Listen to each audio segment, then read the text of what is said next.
So in line with these recommendations, Newfoundland and Labrador will begin offering a first booster dose of the COVID-19 vaccine to those aged 12 to 17, starting April 25th. And individuals in this age group will be eligible for a booster when 22 weeks has passed since their second dose of vaccine.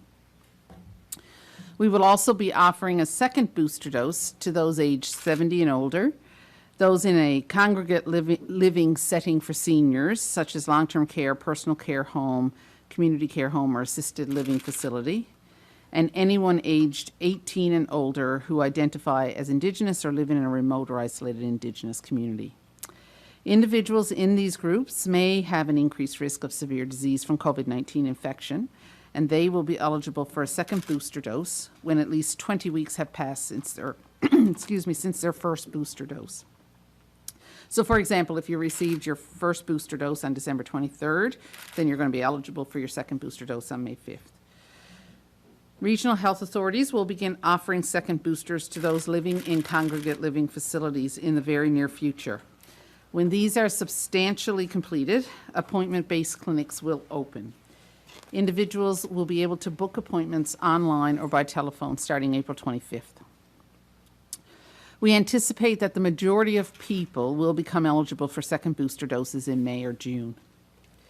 We also encourage individuals to avail of their booster dose through a pharmacy or family physician starting April 25th. To assist in the uptake of vaccines at pharmacies, we will be providing pharmacists with the Pfizer-BioNTech vaccine, as they were previously limited to only Moderna vaccine due to storage requirements. And I want to send a big thanks out to all participating pharmacists and physicians that have helped administer vaccines across the province. You have and continue to play a critical role in our vaccination rollout. As many have learned by experience, COVID-19 vaccines may not prevent a COVID-19 infection. However, they will help reduce the severity of illness in the vast majority of individuals. While unvaccinated individuals comprise 32% of COVID-related hospitalizations and 28% of COVID-related deaths, they only comprise 7.8% of our eligible population. This is a testament to the power of vaccines. Vaccine effectiveness can diminish over time, which is why it is so important to get your recommended booster dose, particularly if you are age 70 or older. Even if you have had a COVID-19 infection, everyone should ensure that they are up to date with their COVID-19 vaccinations. This includes your primary series and all recommended boosters. When public health measures were lifted last month, we committed to revisiting masking in schools following the Easter break. Based on the epidemiology here and across Canada, and after discussion with the Department of Education and school districts, Public Health has recommended that masking continue to be required in schools when school resumes after the break. We anticipate this recommendation will remain in place for another month. I am very encouraged that the majority of people continue to wear their masks in public spaces. Masking will continue to be strongly recommended until we start to see more favorable epidemiology later this spring. It is a simple way to protect ourselves and those around us. In discussions with our science table, we feel that we are near the peak of the wave. And while the peak may be more extended than ones we have seen previously, we do anticipate epidemiology will start to improve in the weeks ahead. So I'll now take questions from the media.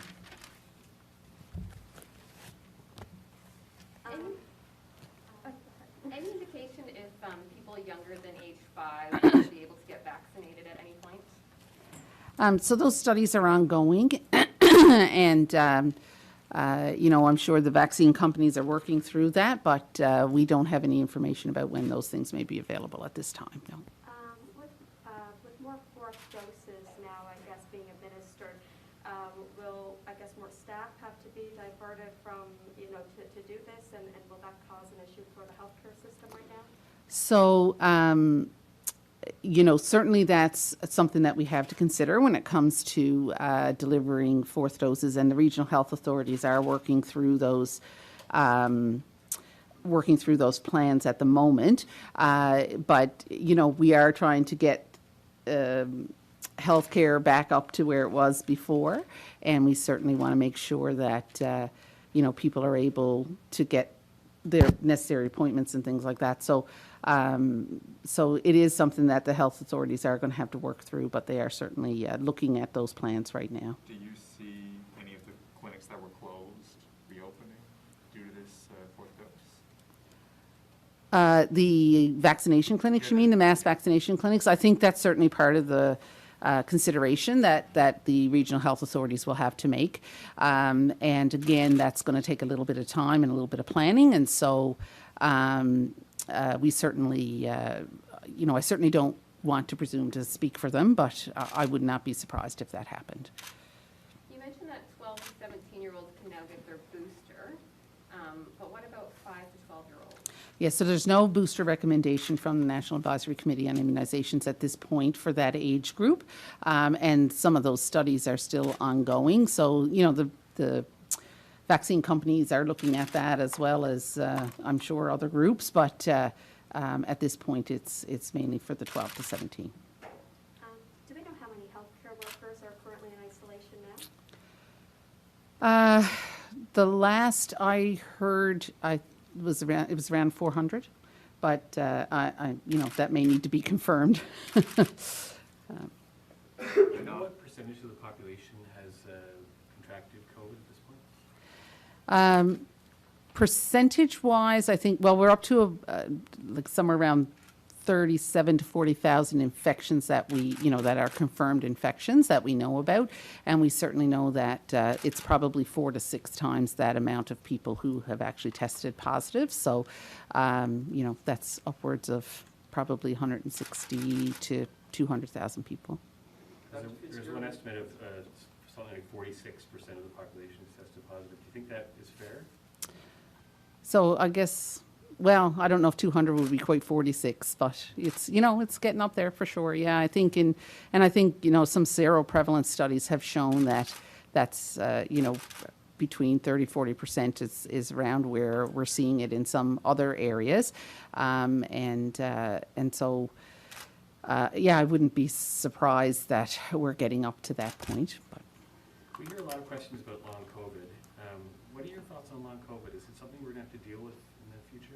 It's something certainly that we are going to have to look at. There's no doubt about that. I mean, I think for some people who get COVID, it's more than just a respiratory illness, and it can affect other parts of the body. So we certainly are going to have to look at how we deal with long COVID. When you're getting into dealing with that individual person, it's getting a little bit out of public health scope. But it is something that I think we're going to, we'll have to develop a way forward about. Just a little clarity on the masks in schools. When you say it's going to be for another month, that's as of, I guess, the end of the March break. So where does that take us? Oh, so a month from, so we were going to revisit it this week. So it's a month from now, basically, is what we're talking. So around the 13th, I think, of May is about 4 weeks from now. Are hospitalizations still your key metric? And given that they're down below 40 now, are you expecting, because that danger area of 40 to 60 that we had previously discussed might be enough to consider restrictions, but do you think we're out of that for this period now, or do you think people can expect to see probably inch back and then come back? Yeah, so I think hospitalizations are going to go up and down a little bit over the next little while. We certainly, hospitals lag behind cases. So if we're thinking we're at our peak with our cases, then hospitalizations are going to lag a little bit. So I think we'll see it go up and down. But things are looking favorable that we should start seeing a downward slope in the near future. And regarding the rest of Canada, the talk of the second wave, Ontario especially being so much of that, where are we in that realm? Are we lagging behind them? Can we expect to sort of stabilize? Can we expect something else, another kick from that? Or are we ahead or behind? I think we're a little bit ahead, actually. We opened up probably a little more, and so we've been seeing a fairly steady but it's a fairly steady climb over the last 3 to 4 weeks, really, and so, but that climb has been very controlled. So it's never gotten to a point where we're doubling in an unreasonable amount of time, And so I think we are probably seeing what Ontario is starting to see, but slightly different. So our curves are going to look a little bit different, I think.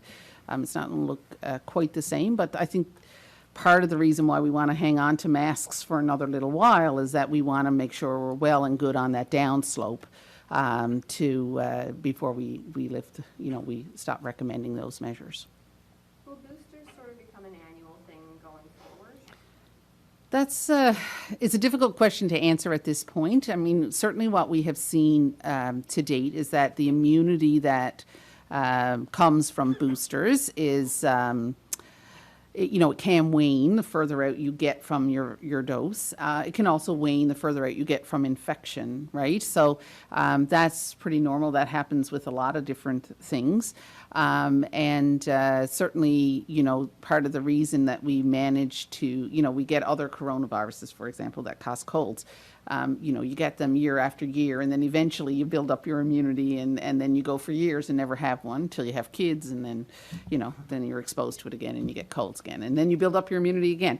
So those sorts of things, we're still really new with COVID, right? So as things start to develop, and as we start to live with it more, and as we start, we may very well see a seasonal cycle with COVID, but I don't know that anyone knows for sure exactly what's going to happen at this point. So we'll see what the fall brings. We're almost certainly going to see, another surge, another bout of COVID circulating in the fall, and then we have to be concerned about flu as well. So we're going to see, both of those things probably circulating at the same time.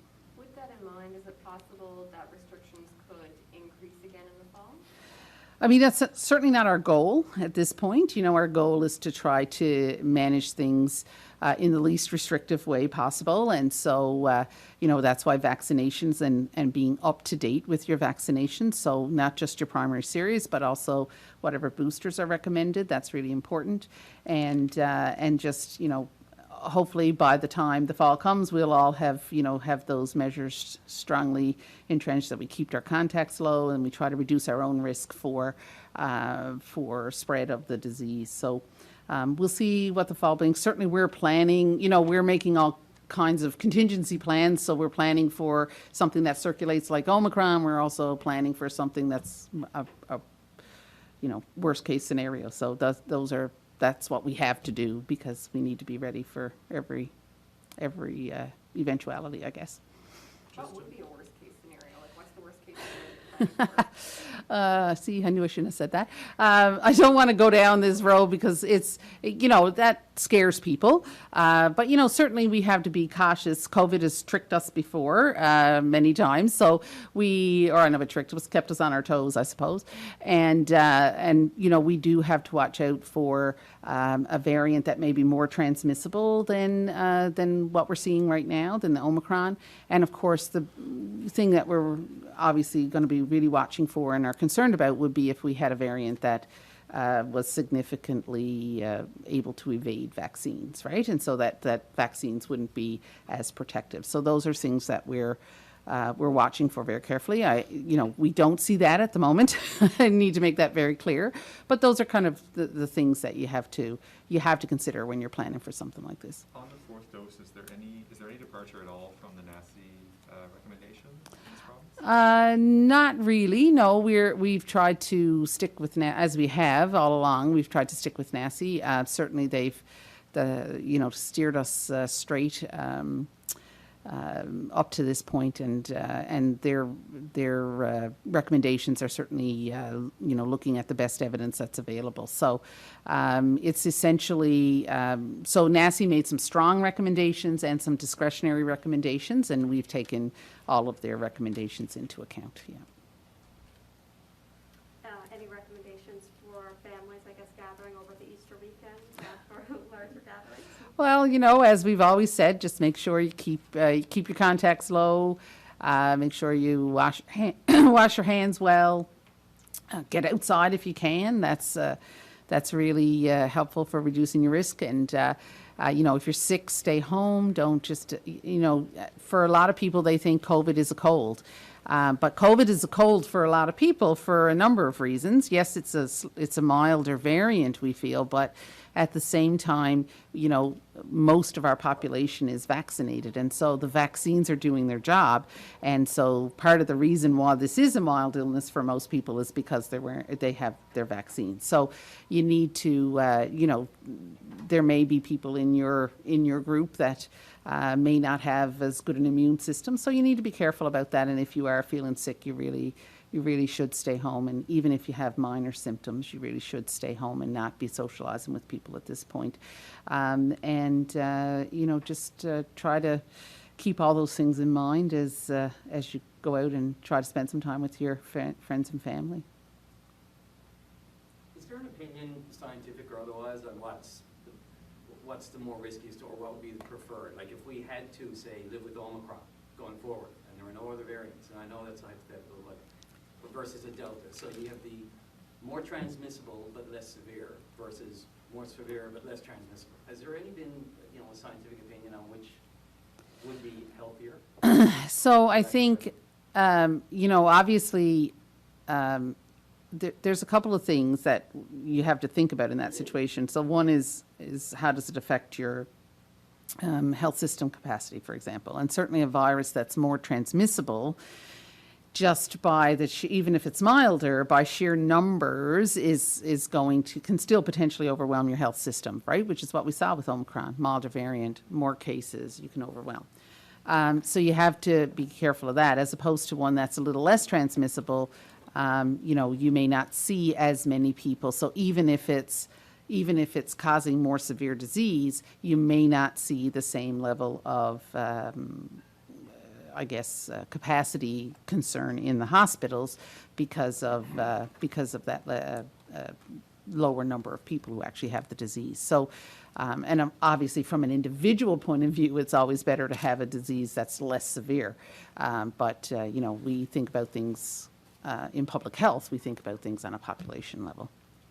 Will there be any plans at all to increase, I guess, availability of rapid tests that are available for free as opposed to people having to buy them? So at the moment, you know, we're dispensing our rapid tests where we feel like we need to use them the most. And, you know, we're trying to keep kids in school and also looking at those places where people may be at higher risk of severe disease or higher risk of spread, so congregate living facilities. So staff in those areas, for example, are doing asymptomatic testing. But in general, you know, we're looking at, of course, as I said, we're looking at and planning for what might happen in the fall. And part of that is looking at rapid testing and where that fits in. But as we've always said with testing, you know, we want to make sure that we're using it in the most efficient and best way possible that's giving us the information that we need and allowing us to control the spread in the best way possible. Just as a sort of recap, can you just, I know you said this, but could you say who will be eligible for a fourth dose first and when they'll be able to get it? Yeah, so eligibility for fourth dose, so that's your second booster. Let me get my notes so I make sure I get it right. So it'll be anyone age 70 and older, and those who live in congregate living settings for seniors, so that would include long-term care, personal care homes, community care homes, and assisted living facilities. And then anyone 18 or older who identifies Indigenous or live in an Indigenous or isolated Indigenous community. And they can get it at 20 weeks after their first booster. And, you know, the RHAs are going to be focusing first and foremost on trying to get to those long-term care and personal care home facilities, those congregate living facilities. And then after the 25th is when people can book appointments for in the community, and pharmacists and physicians, of course, after the 25th as well. So. Nancy said 6 months, isn't it? So what Nancy said for the for that statement was 6 months, but they also said with the caveat of you know, depending on your epidemiology and you know, but they really did encourage to work to get those vulnerable settings vaccinated as quickly as possible. I'm sorry, just to clarify, and I know this is probably covered, I was writing when you first came in, so I might have missed the top, but there's people people who have angst over the fourth dose being mandated. Is the fourth dose going to be eventually something we all have to get? So, I mean, those questions and those policies are not necessarily just mine to make.